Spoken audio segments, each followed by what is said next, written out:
When people talk about Steely Dan, names like Donald Fagen and the late Walter Becker rightly dominate the conversation. But buried deep in the grooves of their 1990s comeback lies a name that deserves more spotlight: Drew Zingg. A guitarist's guitarist, Zing's blend of precision, soul, and fluidity helped redefine Steely Dan's live sound during their resurrection in the early 90s, giving the band's complex jazz rock fusion a polished, modern edge for a new generation of fans.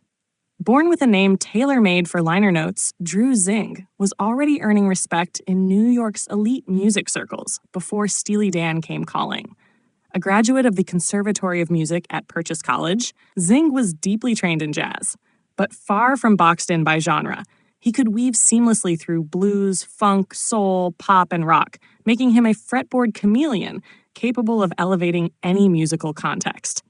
His technical finesse and interpretive sensitivity quickly made him a go-to session player, but it was his work with the New York Rock and Soul Revue that would alter his trajectory.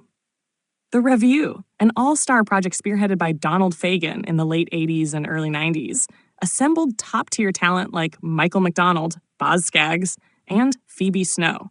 Zingg wasn't just another sideman. He was a standout. His guitar work was fiery, yet tasteful, intricate, yet always in service of the song. That balance, knowing when to shred and when to show restraint, caught Fagen's attention.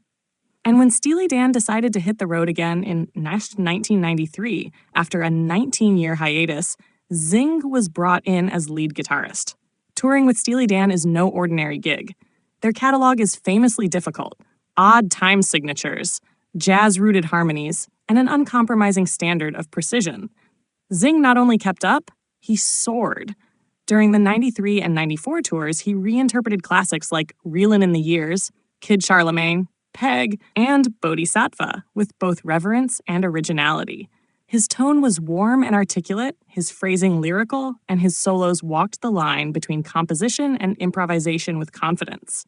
His performance on Green Earrings became a tour highlight, a masterclass in melodic construction and emotional storytelling. Zingg was more than a player. During this era, he was the linchpin of Steely Dan's live sound. His work was immortalized on the 1995 live album Alive in America, a record that remains a high watermark for live jazz rock performance. While the tour only lasted a few years, its impact was lasting, and Zing's contribution was critical. After his time with Steely Dan, Zingg didn't fade into session obscurity. He continued performing with musical giants like Aretha Franklin, David Sanborn, and Donald Fagen on solo projects, all while branching out into production and solo work.